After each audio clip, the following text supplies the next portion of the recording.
pour la méthode 6, on va travailler avec l'aquarelle, on va travailler avec 4 couleurs d'aquarelle, on va travailler avec un lavis, on va travailler aussi avec des crayons pour terminer le tout. Alors des crayons à l'encre ou des crayons Posca, des crayons feutres, crayons graphite, donc quelque chose de fin.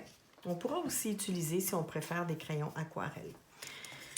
Libre à vous de tester, d'utiliser, de voir qu'est-ce que vous avez à la maison et avec quoi vous aimez travailler. Alors, pour celle-ci, je travaille sur un papier sec et je vais commencer par une première couleur. Je vais pas nécessairement mélanger toutes mes couleurs aujourd'hui pour que ce soit quand même plus rapide. Alors, je vais y aller avec ces couleurs qui sont déjà sur ma palette. Donc, en 4 couleurs, et je commence par une couleur. Ce que je dois faire, c'est des formes organiques à 3 endroits différents du papier. Alors, ça peut être une répétition, ça peut être juste une forme. Je vais vous montrer, je vais le détailler. Alors, je commence par le bleu.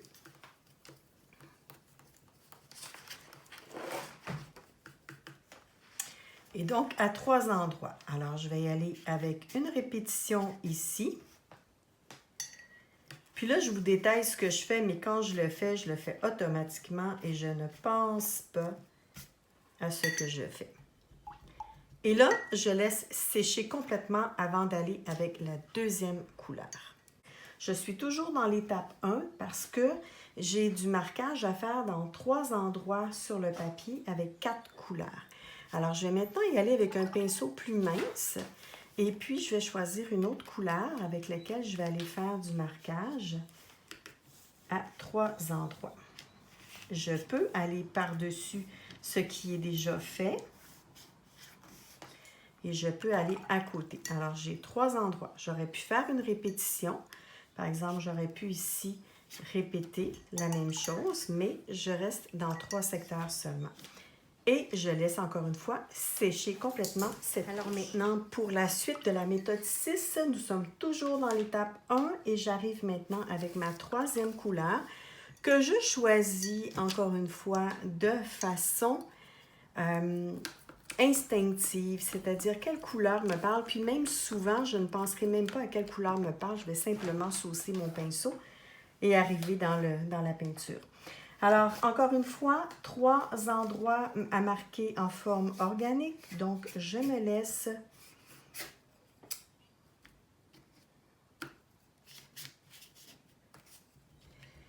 faire ces formes de façon organique, rapide et spontanée. Et je vais retourner au séchage. Alors, la méthode 6, toujours à l'étape numéro 1. Maintenant, je termine avec la dernière couleur que je vais aller installer et je vais choisir encore une fois de façon automatique, sans réfléchir. Et je vais aller ajouter donc des formes organiques à 3 différents endroits de la pièce. Pour moi ici, c'est une répétition, donc c'est un endroit. L'étape 2 maintenant demande de peindre autour. Alors c'est de faire un fond, mais donc sur une pièce qui est déjà faite. Et c'est quelque chose que j'aime beaucoup faire parce que c'est très méditatif.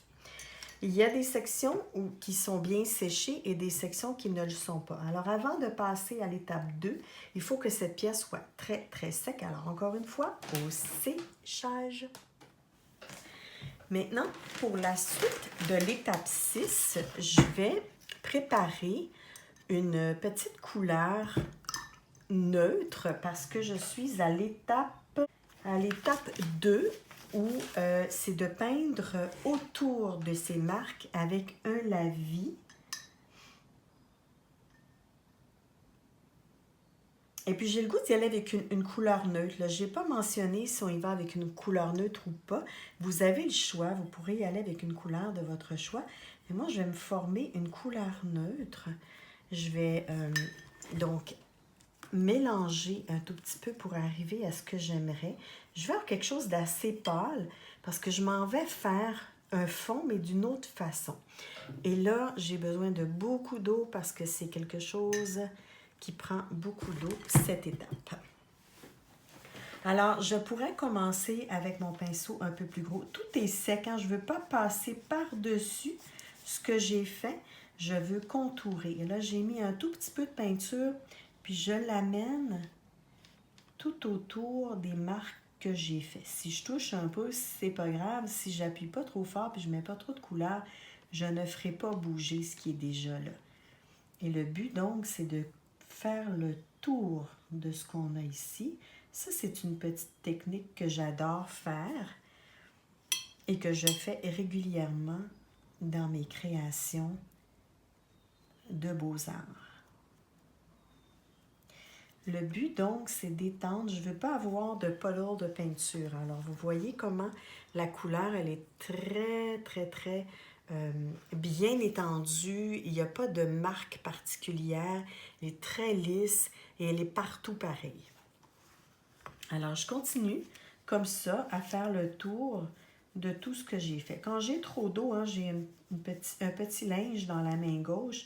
Quand j'ai trop d'eau, j'essuie mon pinceau pour ne pas avoir justement de flaques d'eau sur mon étape que je suis en train de faire.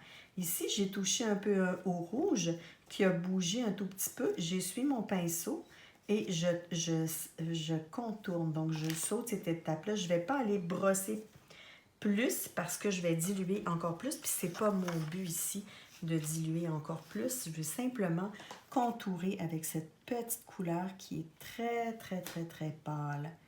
Alors, je m'en vais teinter mon papier, mais d'une autre façon, au lieu de faire un lavis comme on a fait dans les autres méthodes précédentes. Et ça, c'est très relaxant et très méditatif.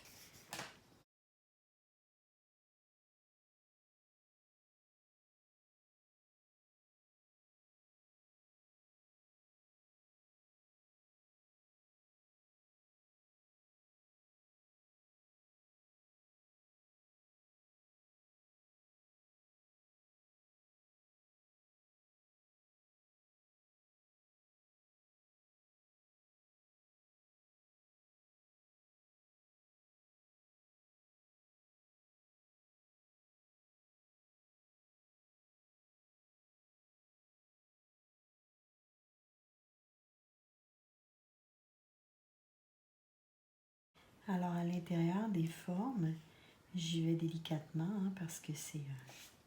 on peut, quand on a beaucoup de pigments, on peut réactiver la couleur. C'est pas vraiment ce que je veux faire. Donc, si je vois que ça se produit, j'essuie mon pinceau et je repasse par-dessus délicatement sans trop étaler la peinture.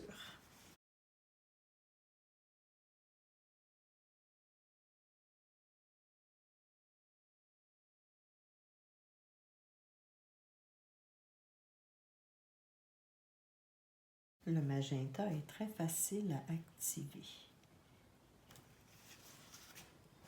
Alors, voyez-vous comment j'ai mis beaucoup d'eau dans ma couleur.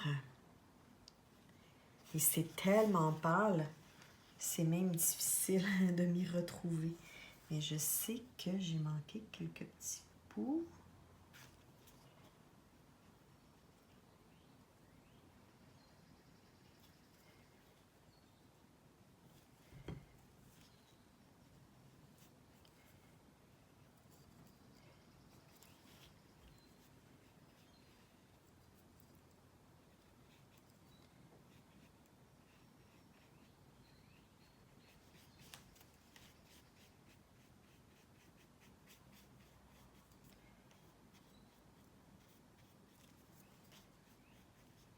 C'est pas grave hein, si je réactive une couleur, ça fait de beaux effets.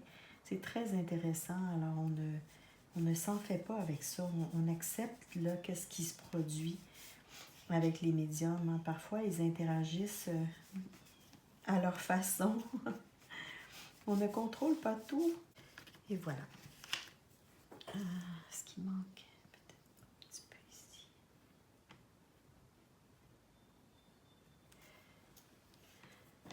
Je pense que j'ai fait le tour. Et voilà.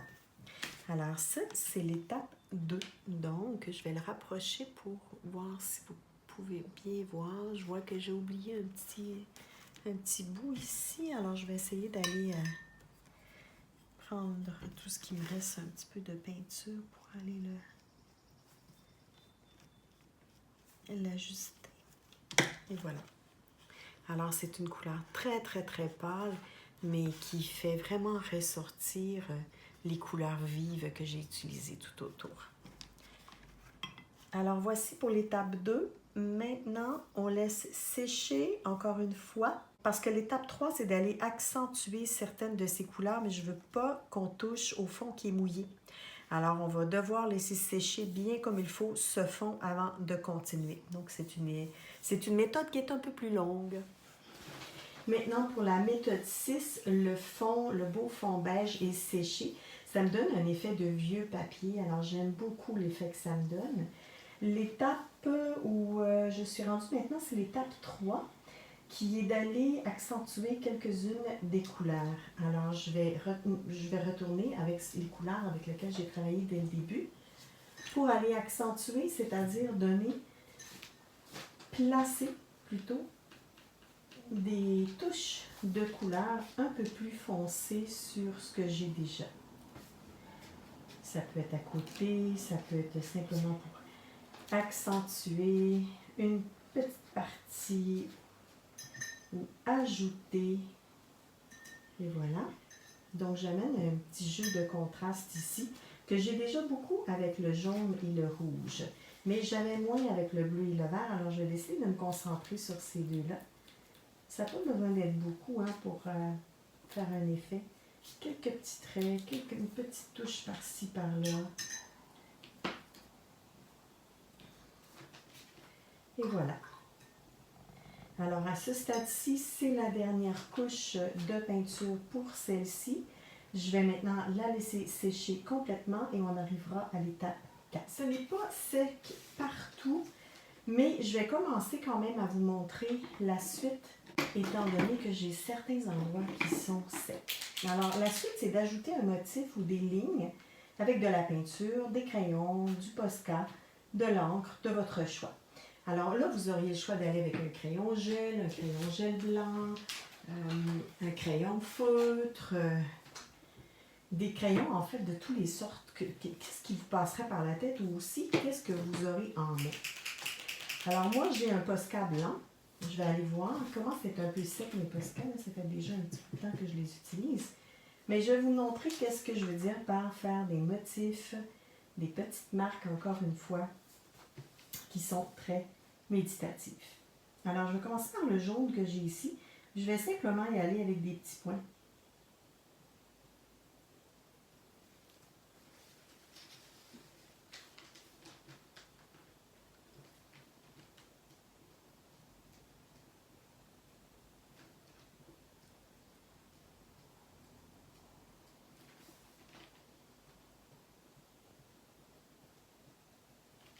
Des petits motifs de base que tout le monde utilise.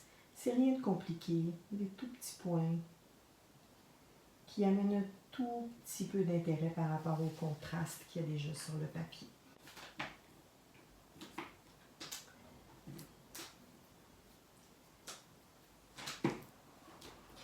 Maintenant, comme je suis une adepte de l'encre, je vais me laisser aller un petit peu à m'amuser avec l'encre. Puis je vais y aller avec la brochette. C'est possible que j'arrive dans des petits coins qui sont encore un peu mouillés, et là, à ce moment-là, ça pourra activer l'encre, mais ça ne s'est pas produit. Alors, c'est super.